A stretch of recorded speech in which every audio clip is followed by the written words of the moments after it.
In fact, you think that Speaker Pelosi is a traitor to the country, right? I'm not answering that question. It's speculation. You've said that, haven't you, Ms. Green, that she's a traitor to the country? No, I haven't said that. Okay. Put up Plaintiff's Exhibit 5, please. Oh, no, wait. Hold on now.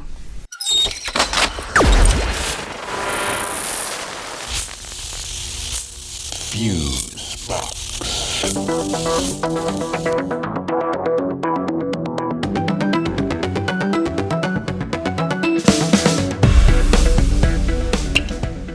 Okay, this is Fusebox, number 196. Conspiranoimia. And, man, that's a mouthful, bro. Did you have to make it so damn... Gotta keep you on your toes, Mr. Keynes. Yeah, well, I think I'm gonna need a podiatrist after this one.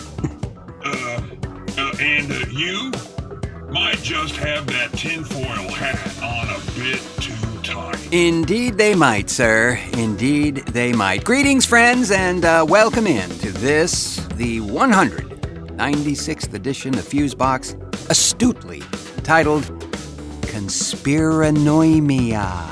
And I'm your member in good standing, as long as I can use a comfortable chair, host Marc Rose, and over there, the grand poobah of the parametric, Newt Keynes, everybody. Thank you kindly.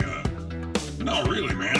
What the hell is up with this show title? I mean, I was almost strangled by my own tongue trying to get... Well, allow me to elaborate briefly, Mr. Keynes. Well, please do. Well, this episode's title comes from a rather tragic collision of two notable titles from two notable personages from the band Art of Noise, who had a single in the 80s called Paranoimia.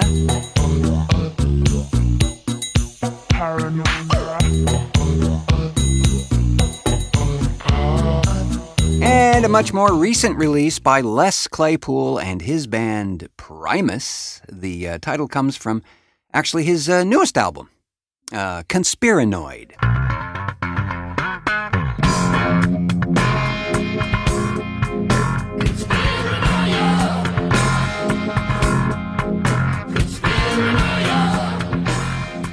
Yeah, a lot of fun.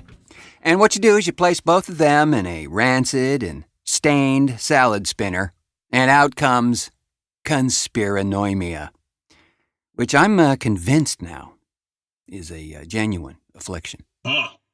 Wow. Well, I mean, cool name. It's just brutal as fuck to pronounce. $5 word for sure. Well, you know what, though? I'm just amazed, still to this day, that a song with a title like Paranoimia actually got on the radio in the 1980s and on MTV as well. That video featured the also legendary Max Headroom character, if you remember that. But, you know, with all the white powder being consumed in those days, it's a wonder any of those on-air folks could pronounce their own names, let alone this one. Oh, I remember Art of Noise. They were like a really early sampling group. They used a lot of found sounds and clips and stuff like that. Yeah, they were a lot of fun, I thought. I think there really were only two folks in that band, if I'm recalling that correctly. Oh, speaking of recalling... Ms. Green, did you advocate to President Trump to impose martial law as a way to remain in power? I don't recall. So you're not denying you did it, you just don't remember? I don't remember. Okay. Oh, holy carp. What an extreme test of endurance that hearing was. And bro, if that gal ain't hung out to dry after this mess, then there is truly something screwy going on with the judicial process. Seriously. Yeah, well, I know justice is supposed to be blind, but deaf and dumb, too, would be a bit much just to forgive, I think. She was ducking and dodging every damn question with a... I don't recall. Or a... I don't remember. Well, this is the liar's way of playing footsie with perjury. I have to say, I was waiting for the counselor there to point that out, Well, I'm actually. guessing it's just a thing legally, you know? You can claim to have no recollection of something, and it's a safe zone. A clever attorney, will see through that and endeavor to pry the truth out through, actually, they did that on a number of occasions there by using witnesses' actual statements, writings, actions, and so forth. I gotta say, it was pretty cringy at times, bro. And I bet that she'll be selling her testimony there as some kind of a triumph to her supporters. Oh yeah, I'm sure. I mean, that bit about her being labeled, quote, a hostile witness when she was not answering the question she was asked by the attorney regarding Nancy Pelosi being labeled by Miss Green to be guilty of treason at one point, which, then caused her to begin turning all of her answers into a political speech. Most of the pieces of evidence they retrieved, Yeah? well, they had all been deleted. The legal team there resurrected all those posts from various places. But she couldn't recall, though. Nope. No knowledge of anything. In fact, she wasn't really sure she was sitting in that courtroom and lying to everyone at that very moment. Yeah, because it may have been all just fake news created by those communists at the Wall Street Journal. It's an obvious attempt to diminish her sterling reputation. Is that even possible? Well, I think after her stating Jewish space lasers were causing all the forest fires was pooted forth, it was pretty much a foregone conclusion at that point. Friends, we shall return after a brief show reset. Do you smell burning tires? It's the wildfire, Mike. The show for everybody, but not everybody will like it. TheFuseboxShow.com. Welcome back, one and all. Here's a fact. We are surrounded by goons, friends.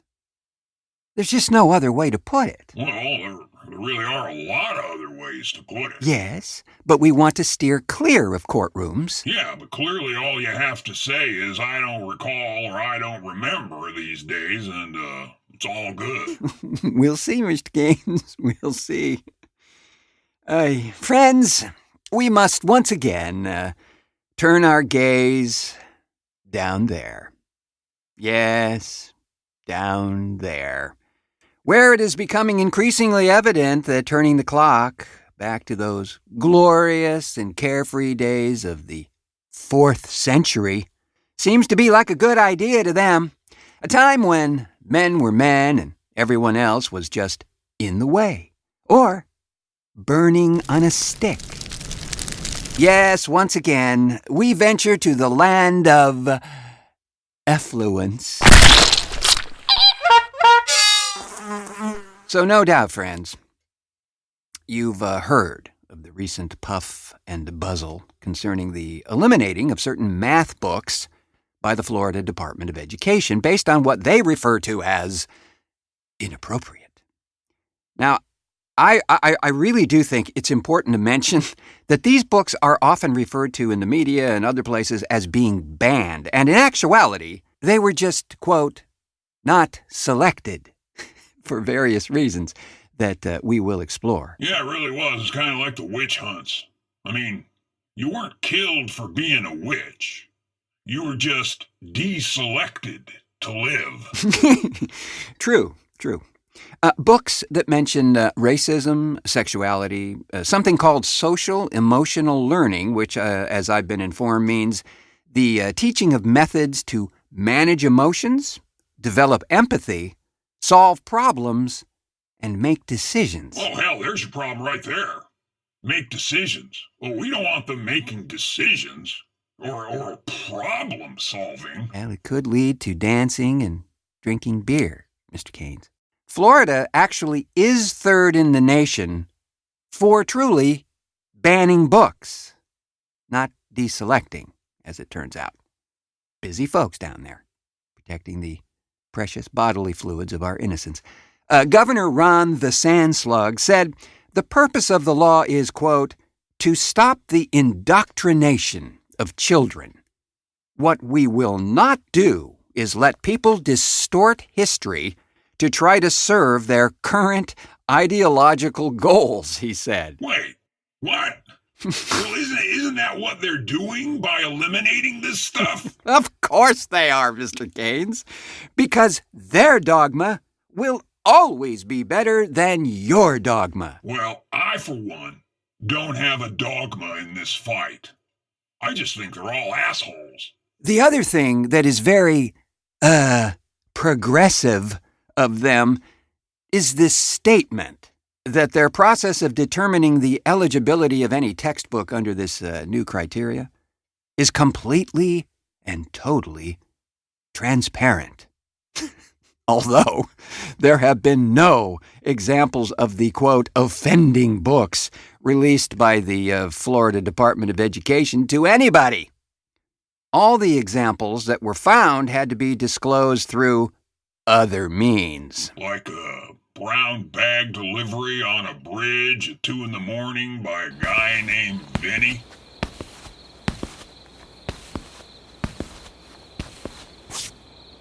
Hey, you want some dirty math books? Yeah, something like that, Mr. Keynes, yeah. At least 8 of some of the 50 or more books were examined by an outside source, and they found, in their investigations anyway, nothing triggerable in any of the sources. Governor Sandslug's press secretary, Christina Pushaw... Pushaw? Really? Sorry. Yes. She tweeted a math problem which mentions non-binary students. But that example is not found in any of the Florida school books. Democratic State Senator Anna Escamani said the examples shared by the administration are at this point not relative to Florida, which is a habit that Governor the Sandslug has. Pushaw's tweets also show math problems mentioning sexual abuse and pimps. Again, they are not in any of the Florida school books. These evil and horrible books will drive the kidlets to commit random acts of kindness and use words like mindfulness.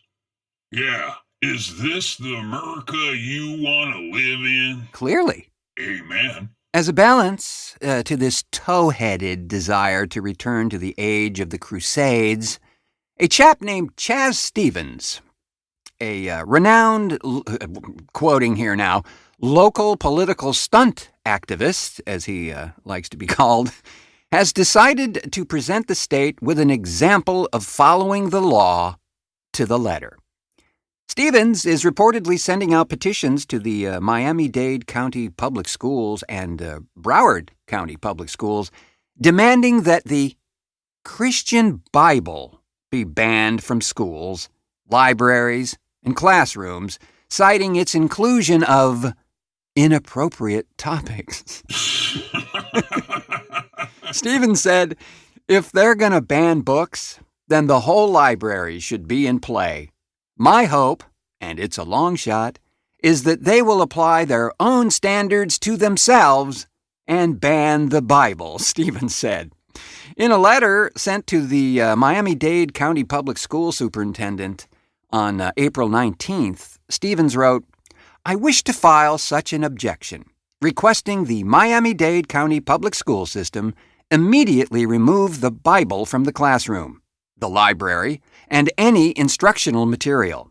And, as is often the case with banned books, I ask your agency lay flame to that giant stack of fiction in a pyre worthy of a Viking send-off.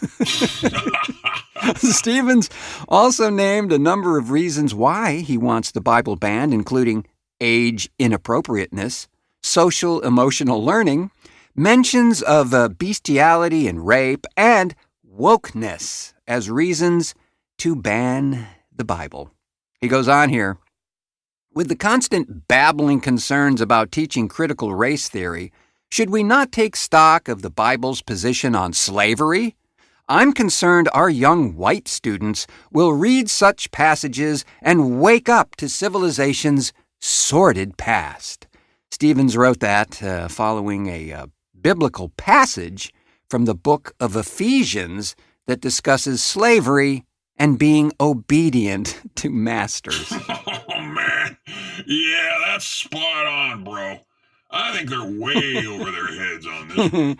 Well, I guess the message is, yet again, that by taking these rather extreme measures, all you do is create the very issues you're trying to extinguish, right?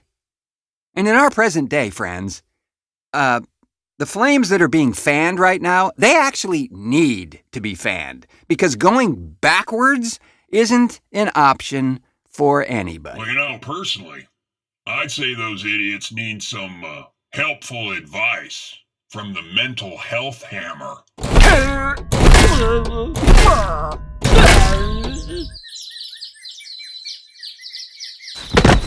Oh, and speaking of hits, they don't stop coming here.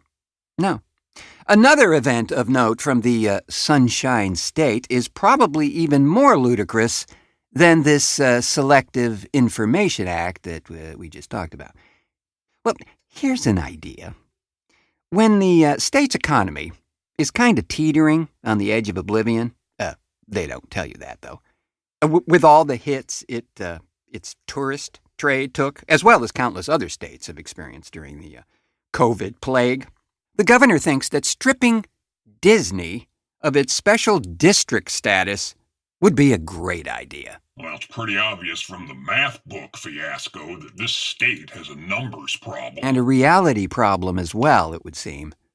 This all happened because Disney openly opposed House Bill 1557, which bans any school instruction on sexual orientation or gender identity through the 3rd grade, and any discussions about it in older grades if it's, quote, in a manner that is not age-appropriate or developmentally appropriate. Well, who the hell is determining appropriate?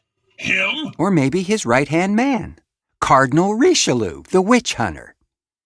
It appears that Florida Republicans first floated the idea of getting rid of Reedy Creek, the district that Walt Disney occupies and was created in 1967, to undertake all the municipal services that the park would ultimately create and basically self-govern itself, which, if you've ever been there, the upkeep, frankly, is a masterful orchestration to watch. Much of the maintenance is completely out of sight, underground, and virtually seamless.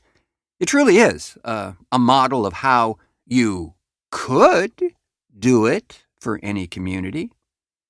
So, after Disney released a statement saying the law, HB 1557, quote, should never have been passed or enacted, and that its goal as a company is for this law to be repealed by the legislature or struck down in the courts.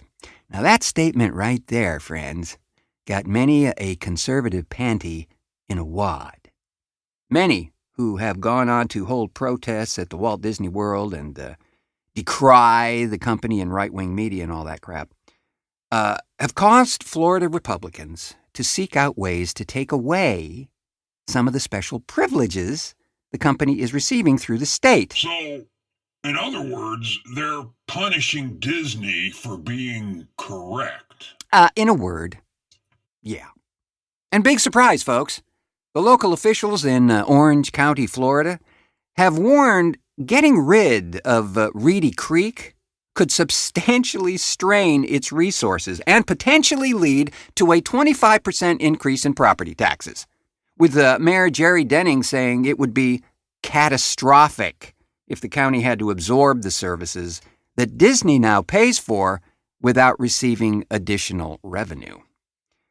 Governor the Sandslug denied that there were any issues about the effects of Reedy Creek being dissolved, claiming, "We have everything thought out." Oh, you got it worked out, do you? I bet you what you're going to do is you're going to pass those costs along to everyone in the state, not just the folks in the county, right? Well, you can see this is going to be nasty. I have to say that Governor the Sandslug there clearly has absolutely no idea what power is actually behind the curtain at Disney. None whatsoever. You know, they may make a dark ride out of his political career. A very, very dark ride. One thing is for sure. Disney is a force of nature. And they have roots pretty deep over there. And truly, in recent times, they've kind of gone against their own type in terms of optics. I don't think they would have been quite so quick to comment on laws like HB 1557 15 or 20 years ago. Funny thing is, there wouldn't have been a need for HB 1557 15 or 20 years ago because only idiots like this guy were threatened by what the hell somebody does in the privacy of their own life. There is, of course, an interesting sidebar to this deal. Under the legislation, Reedy Creek and the other special districts that have been formed there would all be dissolved as of June 1st, 2023, though they could reapply for special district status. Now, once this thing is enacted, the bill, of course, is expected to end up in court. State Senator Linda Stewart, Democrat from Orlando, said Disney officials had told her that they didn't believe the legislature actually had the power to dissolve the special district. State law stipulates a majority of the district's landowners must vote in favor of it and would likely go to court to defend Reedy Creek. Oh, well then he's doing what we all think he's doing. He's having a political tantrum. Well, it sure looks that way, right? And but wait, there's more. Oh, and he's giving away a pair of shiny new jack boots. Oh, he's definitely on a roll. So far, what do we have, friends? Well, we want you to not think a certain way. We want you to not speak a certain way. We want you to not read a certain book. And now, introducing, we don't want you to vote in a certain way. As we've been told, seemingly, millions of times now?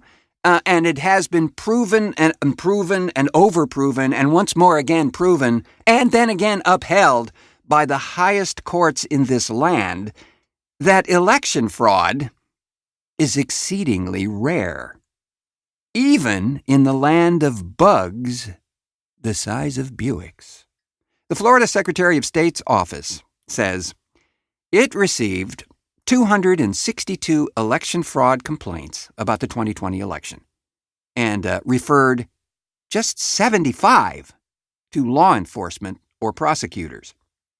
Now, understand, there were nearly 11 million votes cast in the state for the presidential contest that year. Yeah, and all 75 reported cases came from Republican voters. Well, actually, that was true in more than one case, man. Florida has a new law now on the books because all those other quasi-fascist ones weren't quite enough. This one creates, quote, an Office of Election Crimes and Security within the Florida Department of State, an agency, by the way, under Governor the Sandslug's jurisdiction, with a staff of 15 to conduct preliminary investigations of election fraud. Hold up. An office to inspect sheep run by wolves. If it quacks like a fascist. Yes, but also, the measure calls for the Sandslug to appoint up to 10 law enforcement officers to the Florida Department of Law Enforcement to investigate election crimes. Oh, that's just perfect. That's exactly what they want. Yeah, I can see them just so eager to take part in this.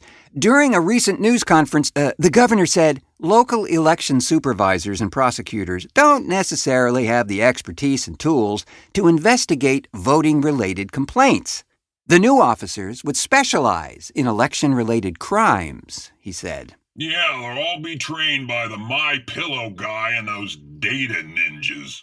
We just want to make sure whatever laws are on the books, that those laws are enforced, the governor added. Yeah, that's a problem right there. Whatever laws are on the books. Not too surprising is that the two states, Florida and neighboring Georgia, have moved in recent weeks to beef up policing of election crimes. Meaning, fix it so we always win. A case could be made for that, Mr. Keynes. I think a case is being made for that right now, as a matter of fact. I mean, the new voting district map in Florida is just one color, white, and all the other districts just say the unwashed territory. It's so much more tidy that way, right? Well, you'll be delighted to know that the new Florida law also increases penalties for violating Florida election laws.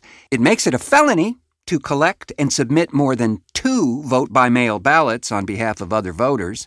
It previously was a misdemeanor to do so, so now it increases the fine from $1,000 to $50,000 on organizations that violate voter registration laws. Meaning, if it doesn't say you're a registered Republican, you're just tossed in the hoosgow. Well, oh, God. Cecile Schoon, the president of the League of Women Voters of Florida, called the new $50,000 fine a, quote, direct threat to her organization. She said, when you couple the increased fines with the new election investigators, it doesn't give you a warm or cozy feeling. If by warm and cozy you mean you have a fear of being held in a metal box with spikes on the inside, then yeah, it could get tense for you.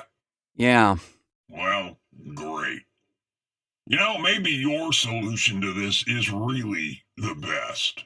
Yeah? Yeah. Giant 650-foot lizard rises out of the Gulf and just tramples the shit out of the place. Well, it's good to have dreams.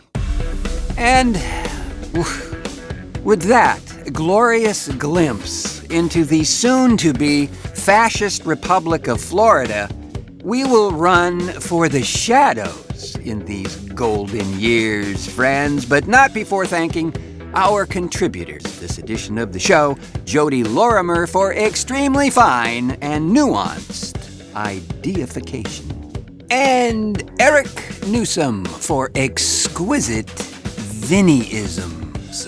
Thanks as well to the intrastate man of mystery, the Deacon of Dials, Milt Keynes, for technical assistance, and so forth and so on there.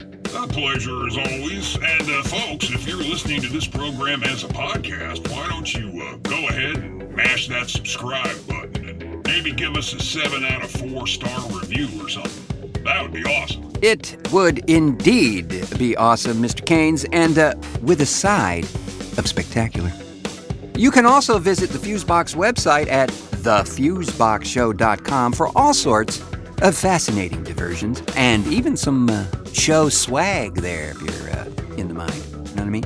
I have been your Finding Nirvana on $5 a day host, Marc Rose, saying until our next cartoon.